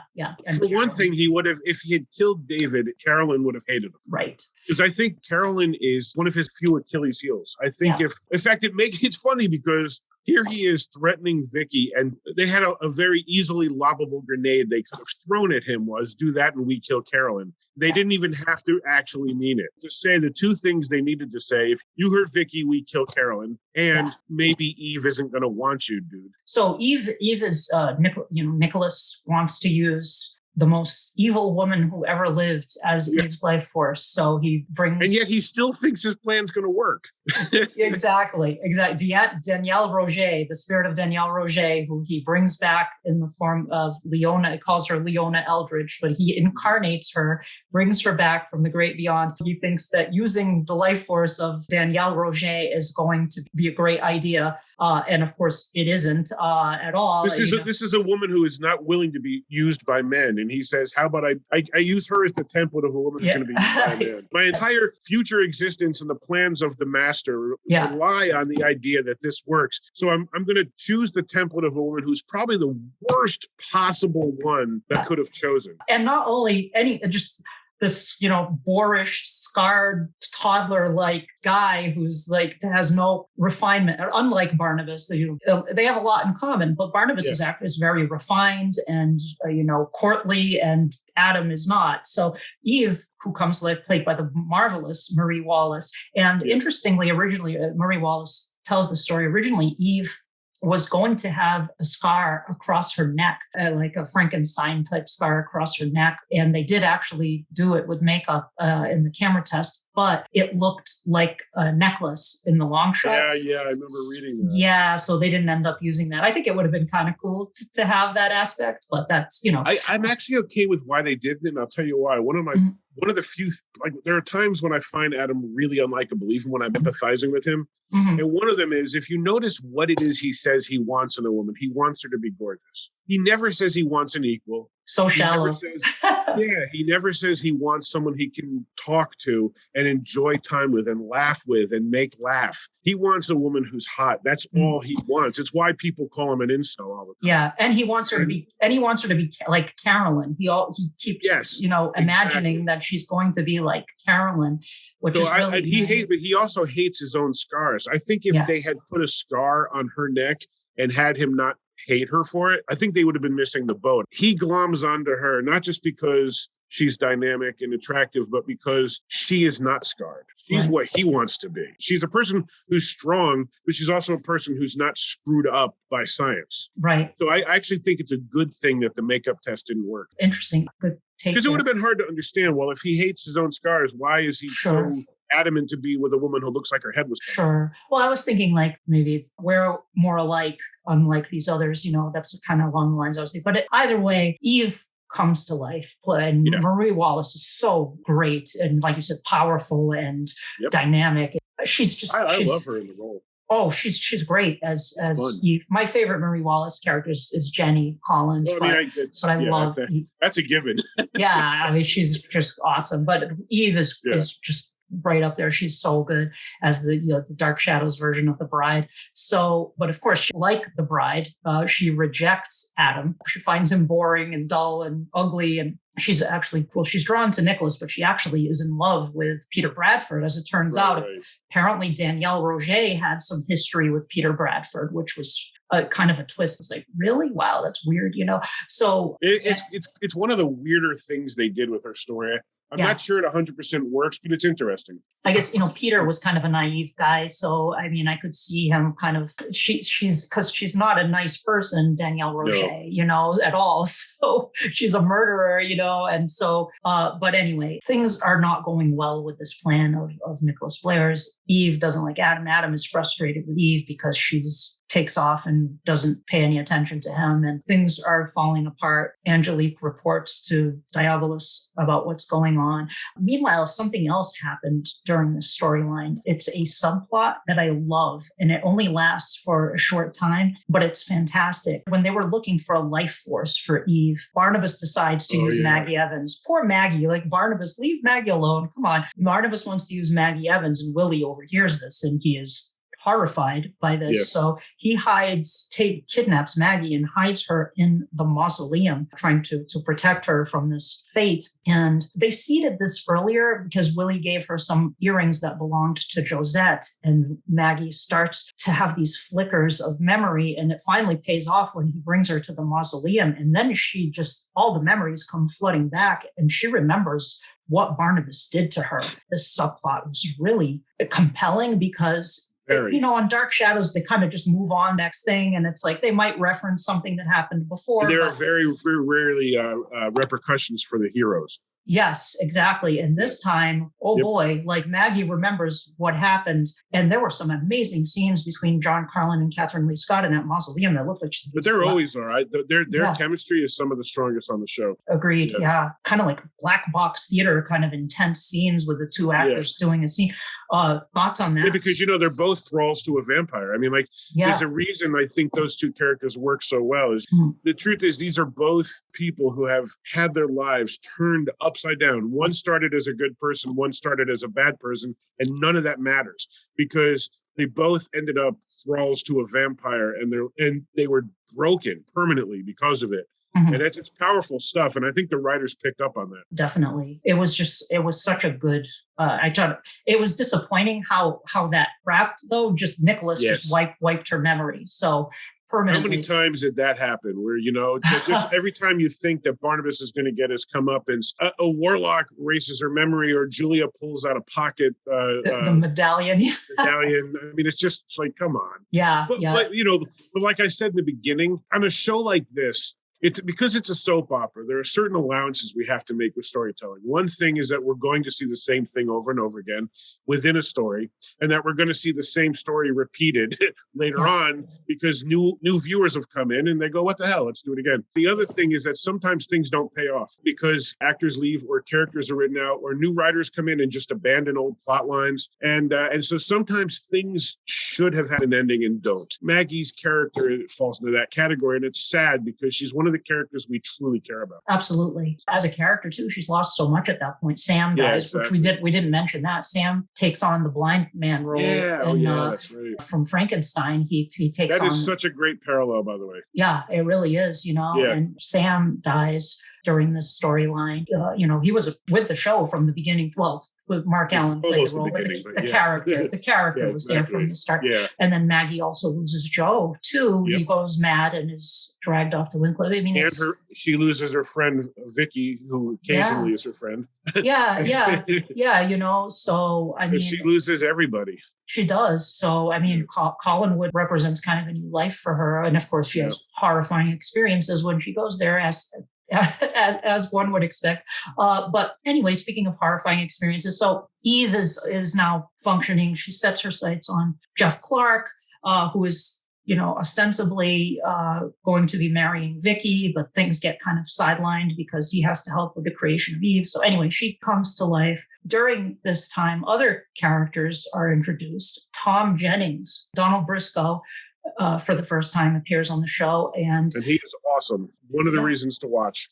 Definitely. He clearly loved playing a vampire. Like he was definitely, I don't know, him or Dirk were bigger in terms of like how they play. They have a Julia. I just remember him calling to, so he starts to victimize. They're reveling in it. They're reveling. It's like hammer horror time going on. Very much so. They're reveling in it. And that's what makes both Dirk and Tom Jennings so fun. He's turned into a vampire by Angelique. This is Joe's cousin, Tom. Jennings was like a handyman who came to Nicholas's house. Of course, Angelique victimizes him, turns him into a vampire, and he starts feeding on Julia and brings Julia under his thrall. So this is an interesting reversal too, because now Julia, who has been obsessed with curing this vampire and falls in love with this vampire, is now the victim of a vampire. And Barnabas, who threatened to kill her many times, is now her friend. And now he has to save Julia from a vampire. What an ironic turn of events this is. Thoughts on all that?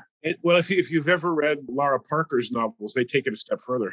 Oh, she's turned into a vampire, right? In those, and they end up enemies as a result. So It's one of my favorite aspects, actually. I know that it's a controversial thing she did there, but I loved it. But anyway, back to answer your question. Were you asking what was my opinion? The whole Tom Jennings storyline where he's staked by Barnabas, and then he comes back. Nicholas pulls the stake out. Yeah. A while later, it was like, oh, that's what happened to Tom. He got dragged off into. It's funny. Dark Shadow's use of vampires is not entirely consistent with itself or with the way Gothic literature tends to. First of all, like sometimes you can see vampires in mirrors and so forth. But one of the things that amuses me is the idea that they kill Tom and then just leave him there with a stake. Barnabas as a vampire should know if someone were to pull that out. Yeah. Right. So you'd think that he would realize, well, if anyone finds this, they're going to assume it's a corpse. They're going to do an autopsy, and that's going to involve pulling the stake out. Yeah. So he probably should have gotten rid of the body, but he should have burned it or cut its head off or something. Yeah. Yeah. I think Tom Jennings injected something fun into the show that would continue, obviously, because of the other Jennings characters, would continue to resonate as the show went on. There's something fun about the character that reminds me of, have you ever seen the classic TV version of Salem's Lot? They're from the 70s, the original? Yeah. Yes, with David Soul. Yeah. Yeah, I'm drawing a blank on the name of the kid who becomes a vampire. I can't remember his name. But there's this scene where he's floating outside the window. Yeah, and he's saying, Danny, let me in. Yeah. It's like his hissing and his fingernails on the window. So creepy. That scene stayed with me when I was a kid. I think Tom Jennings and Dirk to some extent remind me of that. And I think that's why I like those two vampires more than any others on the show. They're very brief tenures on the show for both of them, but they stand out because they're the creepiest. I can see that. You can see the humanity in Barnabas and even an Angelique vampire. You almost feel for, but with Tom, there's something so not of this world, and he becomes otherworldly. That's exactly otherworldly and malevolent in a way that Barnabas and Cassandra, even though they're evil creatures, never really are. There's a level of sort of intellect at play, I think, with Barnabas and Angelique. Yes. It's a cold, sort of calculating, but with Tom and Dirk, it's definitely something. It's that same look the kid gets when he comes to the window, or that Mr. Barlow, the main vampire in Salem's Lot gets. Because, there are a lot of times you'll see two different types of vampires. You've got Dracula, you've got Nosferatu, right? One is just a horrible, ugly thing, and the other one is charismatic.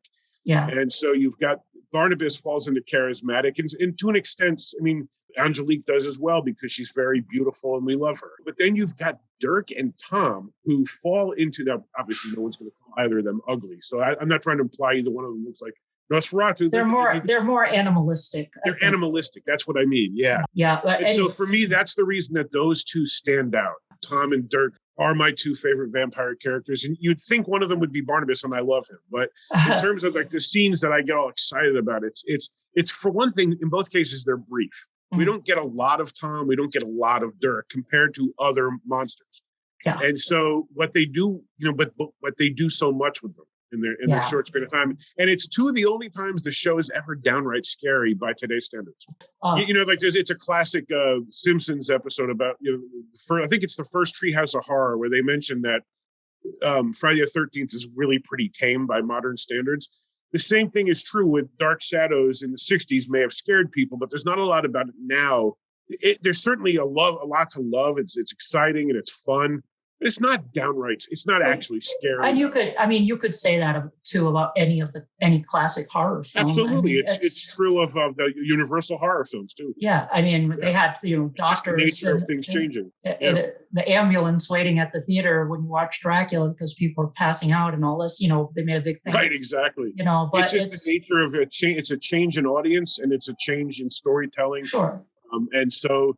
Because of that, it's something we don't ever truly get back. But I think But I think there's something eerie about it, and that's with Gothic horror there is that it's that terror versus horror thing. There's always that sense of the sublime and of what's hiding in the shadows, and Dark Shadows still has that. Absolutely. It's got atmosphere to spare. Yes. They didn't have much of a budget, and yet they managed to pull it off. They created this amazing atmosphere that, by rights, the budget they had shouldn't have been able to do, but somehow.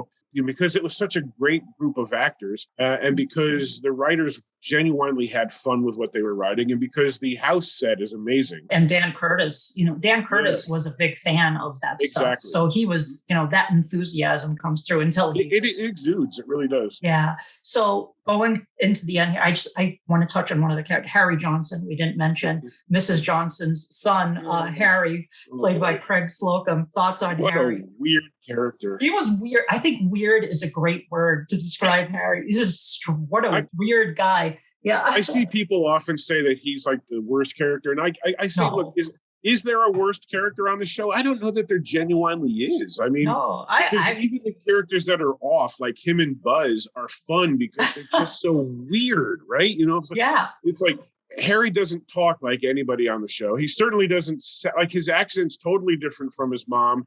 He's such a fish out of water in this show. Yeah. And his whininess, is hilarious. It's like if you took Seinfeld and put him on.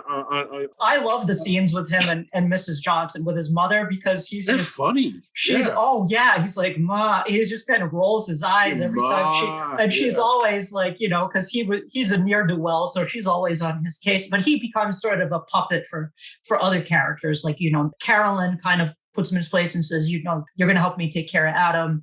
And yeah, they made him work somehow. I don't mean, and I mean that in both levels. They actually got him to get a job, but I mean, sure. they also managed to make the character work despite the fact that it was such a weird introduction of the character. Yeah, and then Nicholas, of course, like kind of says, "You work for me now," and kind of takes over. So Harry, and we get one more scene with him later on, played by another actor, Marshall. And then he just sort of vanishes. Then he vanishes. He's one of those that just sort of disappears from the show. And just to kind of wrap things up here, Adam and Eve, things don't end well. Adam strangles Eve in a scene that looks like, I mean, it's such a skeevy scene that looks out of like a B film noir movie, like a really sketchy, weird, kind of grody film noir B movie where Adam in this dark room strangles Eve and hides her body in the closet. It's there's something really gross about that whole scene, but it's very noir. That's what it felt like to me. It's what I was saying about how they have atmosphere to spare. You know, they really didn't have a lot of money to work with, but when they really wanted to create a mood, they were great at it. And look, the truth is both those actors deserve a lot of credit for that scene working as well. Yeah, absolutely. Which is why, by the way, I don't understand why I'm sure there's a real world reason for it, but Robert Rodin is one of the few actors who never came back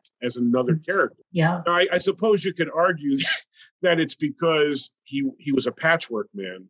So, maybe nobody looked like him, but that face had to come from somebody, right? So there's no reason that, in my opinion, in other words, you couldn't really do, Adam's ancestor. Like person that he was built on. That's what I would like to see, right? Something happened with because I mentioned briefly, there's a life force there's something that connects Adam and Barnabas. Whatever happens to one happens to the other. When Barnabas succumbs to the dream curse and dies, Adam absorbs what happened, and Barnabas doesn't die. He's buried alive. And there's a whole scene with Julia and Willie where they kind of commiserate about Barnabas dying, and he's not dead. They bring him back. So the life force must have been severed at some point, because otherwise wouldn't Barnabas feel what Adam is feeling, or if Adam suffered some injury, or vice versa. Maybe when Barnabas went to the past, to 1897, either Adam himself also got sucked into the past when Barnabas's body disappeared. That's fascinating. Maybe Adam was sucked into the past. Maybe the reason we didn't see him anymore is he's stuck in parallel time or another time period. Maybe so. Maybe Adam. Well, there's also why, like, if Adam needs to stay alive for Barnabas to live, and he gets sucked into the past, he doesn't get sucked into the past. Wouldn't Barnabas have shown up in the past and then die?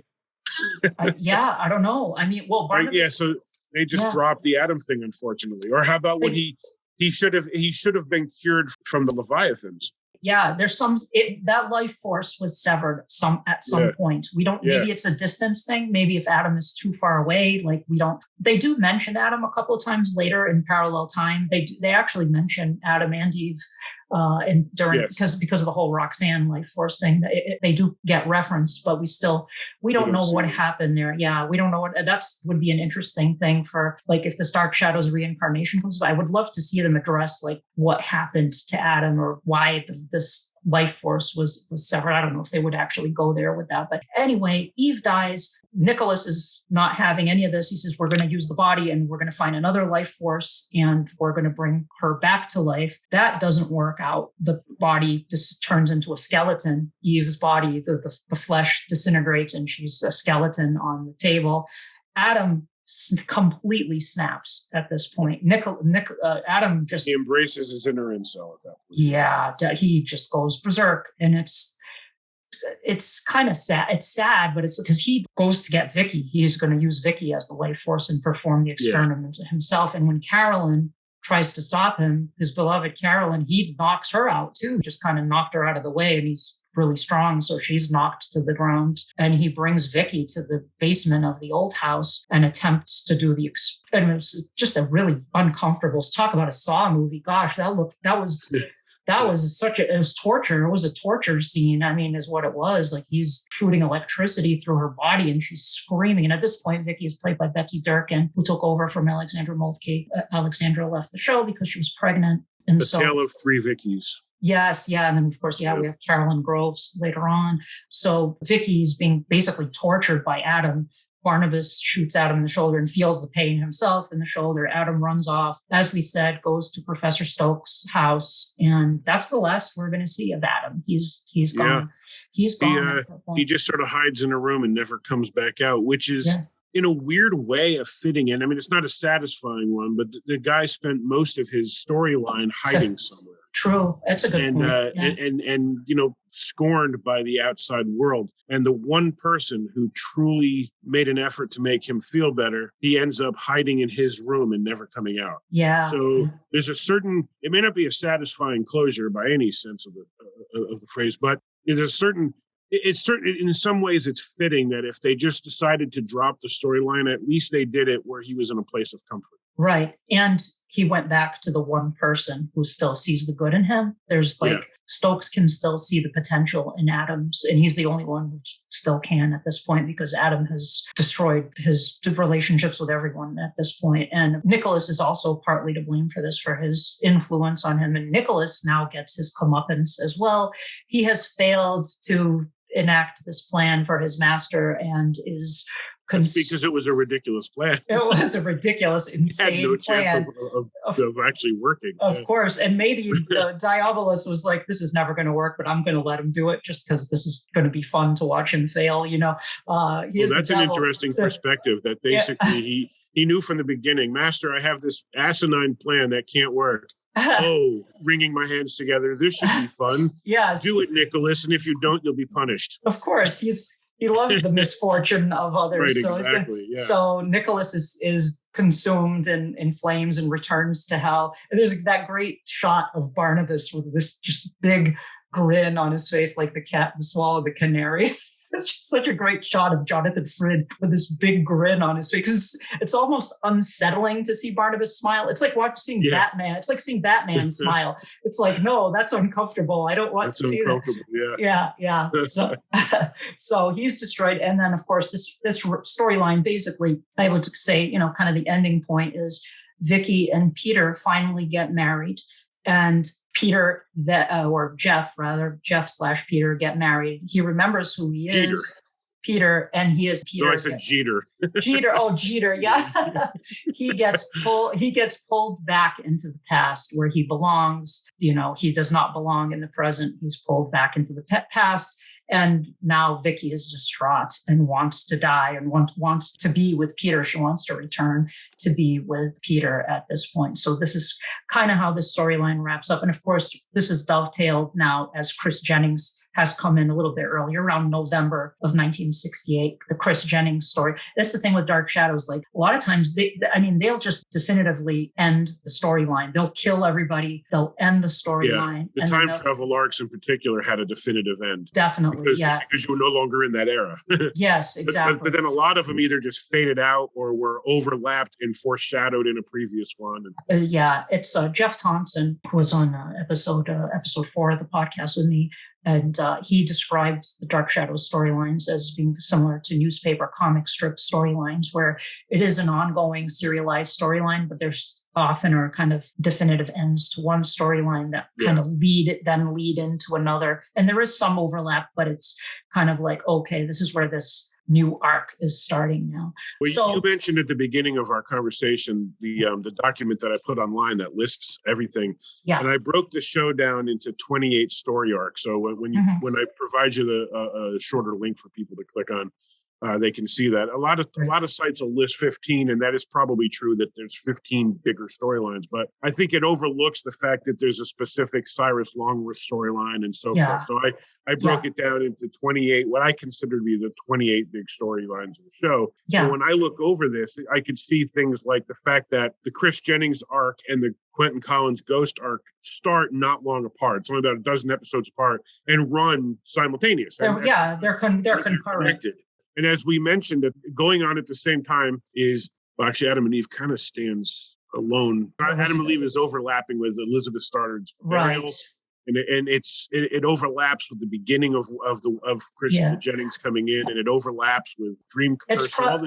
it's probably more accurate to say like a storylines within a bigger story arc kind of a thing, because like even like the Jason Maguire storyline precedes the arrival of Barnabas, but shortly thereafter Barnabas comes, and then those storylines run concurrently as well. The Jason Maguire blackmail storyline is running alongside Barnabas. And Burke Devlin's return is connected to Bill Malloy's murder. So it all connects in some way. Exactly. And then 1897, we have like the Laura storyline happens, and then Count Petofi's storyline, which is distinct from the Laura and Amanda Harris. A lot of things come out of that. All right. Well, we're out of time. Rich, any closing thoughts on this storyline, and also anything you have coming up, books, or I know you're working on a book right now, I believe. So tell us about that. Well, thoughts on the storyline, to wrap it up, would just be that I think that although I think this is one of those overlooked periods of the show because it's wedged between great ones, but I think there's a lot to enjoy about this period. Nicholas Blair is such a standout character. Adam and Eve are better characters, I think, than a lot of people give them credit for. And if they watch it from the standpoint of this is the point at which it ceased to just be Dracula, but instead became universal horror, then I think that maybe they will find more to enjoy about it. Because before that, there's really no connection between a phoenix and a vampire. They're not the same genre. But a vampire and Frankenstein's monster and a werewolf, that's the same genre. So Unimon really begins. The Universal Monsters concept really starts not with Barnabas, because he was a lone vampire, which was, mind-blowing to the audience, but with Adam and Eve. So I think that this arc, is it perfect? No. The Dream Curse goes on too long, for example, and so does Elizabeth's Burial. And that might be why this era of the show sometimes gets complaints, and they're not invalid complaints. But I think that there's a lot to take away from this one. I think there's mixed in with the periods that drag. There's some really compelling storytelling. And look, we got Nicholas Blair and Tom Jennings, and how could it be a bad era? As far as work, I'm currently doing another essay anthology for Sequart. My friend Joe Dilworth and I are co-editing an essay anthology about the Stargate franchise. We'll go along with the ones you mentioned earlier. I did for them, Planet of the Apes and Battlestar Galactica, Hellblazer, obviously the Monster book. And I'm still writing my weekly column for Hero Collector, which is Eagle Moss's fan website. And I have a couple other projects in the works, one of which involves a different classic monster, but I'm not really at liberty to say it, although I will when we stop recording. Awesome. I have one more question. Actually, I want to tag on to this. My question is this. I've asked this a few guests I've had on the show. Dark Shadows incorporated lots of classic horror tales into the mix. Are there any classic horror stories that you would have enjoyed seeing in the mix with Dark Shadows that they didn't use? Yes, the Invisible Man. Ooh, interesting. Yeah, Cool. I've always wished that one had made it in. It might have been a little problematic because this is not a show with great special effects, as we see, and having things on strings might have been visible. So I don't know if they could have done it on their budget, but especially because we see what happens with things like floating heads and such. You can, it wasn't perfect, but I think it could have been a lot of fun. And who cares? There's no one's watching this show because they're looking for the effects anyway. You enjoy the storyline. So I think the Invisible Man could have been fun. And the other one is the Mummy. Yes. And from what I understand, that's one that they had in mind. I've heard that too, and I'd like to find out. Continued. I've heard this before too, but I don't have a source for it. I don't know where I read it, but I've seen people say it. Is it true? I don't know. Same here. I knew Dan Curtis was reluctant to do a mummy, and I'd read that before, that he was not all in on the idea, and every time it came up, he kind of nixed it. That's just what I have heard. But then I had also heard that they actually did talk about doing a mummy storyline. I think it would have worked if they had used Sir Arthur Conan Doyle's Lot Number 249 as the inspiration. Where I think if they had a scholar kind of show up in Collinsport and bring this, sarcophagus with him, maybe it could work. I think the difficult thing was like, how do you have an Egyptian mummy in Collinsport? But I think they could have found a way to make it work, perhaps. I think the fact that the one standout, the most standout tale in both Gold Key and the Dan Ross books are mummy stories shows that it could be done. I really do. And I am, it's one of those that I think was kind of a miss. The Invisible Man, that one is sort of straddles the line with horror and science fiction. I get it because H.G. Wells, it's kind of leans on the science fiction side of things, but it's definitely, a mad scientist story. Ansel Faraj, who I had on the show, a filmmaker who's worked with a lot of the Dark Shadows actors, did a series called Theater Fantastique, and one of them is about the Invisible Man as a lodger. And I can't remember the name of that episode, but the voice of the Invisible Man is the late, great Christopher Pennock does the voice of the Invisible Man. And it's on YouTube. So if you look Theater Fantastique, Ansel has worked with a lot of the Dark Shadows actors, but Chris Pennock does the voice of the Invisible Man in that. And the only other thing to add to that question is, and I don't know if it would have worked, but I would have been really interested to see what they could have done with aliens. That would have been weird. Wow. I mean, look, I know it sounds ridiculous, but they brought in a Lovecraftian serpent god. Yeah, true. Right? Yes, so yes. they never showed us what this thing looked like, and it still worked. So I just would, so could they do aliens? I mean, they certainly didn't have the budget for a flying saucer or somebody walking around looking like a little green man, but could they have made it work? I think they could have. There's any number of ways a competent writer could have, had them disguised as a human. There's any ways they could have done, but I don't know where they would have gone with it because it's not necessarily a classic monster, but there are classic monster stories that involve aliens in Hollywood. Like the Thing comes to mind. Oh, that's a good example. Like a kind of a horror sci-fi hybrid kind of a thing. Yeah. Right, exactly. When I say aliens, I don't necessarily mean like an alien invasion so much as like you say, a hybrid horror sci-fi. Something more insidious like that. Yeah. Or The Fly. Ooh, The Fly. Oh, yeah, that would have been a challenge for Phineas Lascalzo, makeup-wise, especially if it was like an ongoing, recurring character. Well, Rich, it was great having you on the show. Thank you so much for joining me. I'm glad we could finally make this happen. This has been so fun, and if you're ever repeating guests, I'd be happy to come back because this was fun. Oh, thank you for offering, and I'm sure that will happen at some point for sure. Oh, good. All right, folks, if you like this podcast, please make sure to subscribe either on YouTube or on Apple Podcasts or wherever you listen to your podcasts. Be sure to give us a rating and a review on Apple Podcasts, as it really helps the show to grow and reach more fans. And for as long as they lived, the dark shadows never truly dissipated, for there will always be terror at Collinwood. Terror at Collinwood is a Penny Dreadful production.